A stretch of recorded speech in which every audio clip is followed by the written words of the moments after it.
예언자의보 콘테가 올겨울 떠날 것으로 예상된다. 콘테가 작년 영입 때부터 리그 B클럽만 메뚜기를 뛰며 트로피를 수집하던 콘테가 왜 토트넘 같은 구두쇠 셀링 클럽으로 오는지 말들이 많았다. 토트넘과 콘테의 계약 자체가 일반적인 감독 계약으로는 태연한 내용이었는지 계약 기간이 1+1에 불과했고 대부분 콘테가 위약금 없이 언제든 떠날 수 있는 옵션 조항이 있었다고 알려져 있었다. 즉 콘테와 토트넘의 계약은 토트넘이 포체티노, 무리뉴 그리고 누까지 3년 만에 감독 위약금으로만 900억이 넘는 돈을 뜯긴 거에 노이로제가 걸려 1+1의 위약금 뜯길 일이 없는 부담 없는 계약에 콘테 역시 일단 자신이 원하는 EPL로 복귀한 뒤 당시 솔사레와 함께 비실거리고 있던 메뉴든 아니면 막 세계 최고 부자에게 인수되었던 뉴캐슬이든 마음껏 럭셔리 쇼핑을 할 수 있는 EPL 클럽으로 가기 위해 오랜만에 EPL 분위기를 느끼며 적응할 수 있는 사전운동 정도로 토트넘을 택한 것으로 알려졌었다. 하지만 실제로 최근 흘러나오는 보도를 보면 한 가지 변수가 더 있었던 것 같다.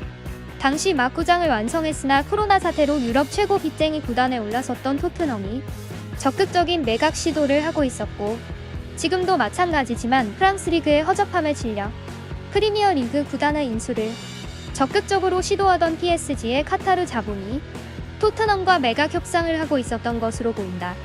당시 밝혀진 바로는 미국의 사모펀드와 현재 뉴캐슬을 인수한 사우디 국고펀드 그리고 바로 PSG의 나세르 회장이 토트넘의 조루이스와 협상 중이었었다.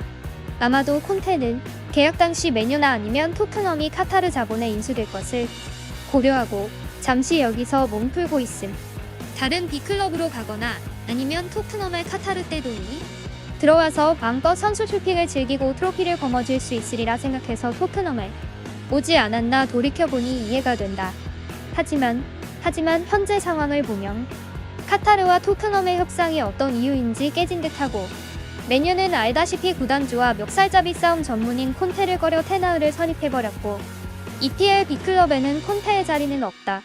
또 콘테의 입장에서 보면 올 시즌 아무리 생각해봐도 토트넘이 EPL 우승에 도전하는 것보다 차라리 유럽 수조 딸이 유럽 메가밀리언에 당첨돼서 콘테가 구단을 인수하면 할까.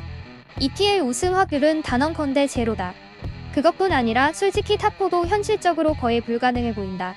작년만큼의 운이 콘테에 따르진 않을 것이다. 이런 상황에서 만약 월드컵 전까지 탑4 경쟁에서 밀려난다면 콘테가 굳이 시즌 끝까지 버티며 올 시즌을 초라하게 마칠 이유는 없어 보인다. 솔직히 콘테가 나쁜 감독은 아니다. 분명 최고의 스쿼드가 갖춰져 있다면 팀의 규율을 다잡고 선수들을 우승을 위해 용왕매진하게 하는 카리스마도 있다. 그러니 최고의 선수들을 가진 팀이라면 분명 좋은 감독이다. 하지만 토트넘은 그런 팀이 아니며 레비가 3천억을 푸네.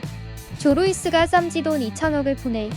이빨을 털었어도 정작 탑4에 들어간 올여름 토트넘이 EPL에서 영입에 쓴 돈은 파리팀이었다.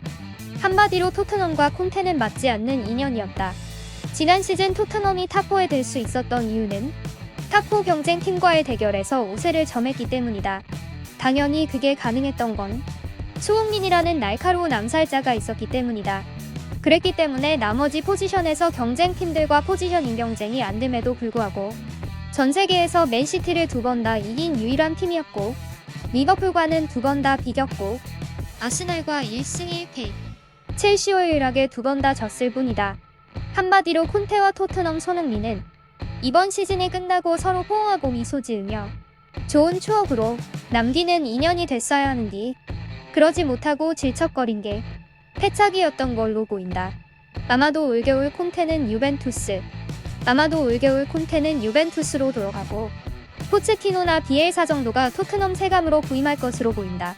포체티노야 토트넘을 매 시즌 챔스로 이끌었으며 리그 2위 챔스 결승까지 구경시켜줬으니 적어도 토트넘에 있어서는 최고의 병장이고 비엘사야 무리뉴 콘테라는 네임밸류의 트로피 수집에는 재능이 없지만 네임밸류로는 빚이지 아니며 또 시원한 공격 축구로 유명하니 토트넘의 팬들을 납득시킬 수 있는 선택이 될 것이다.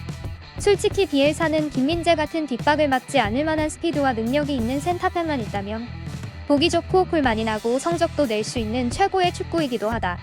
제발 좀 콘테는 이태리 니네 나라로 꺼지고 비엘사와 김민재가 오길 바란다.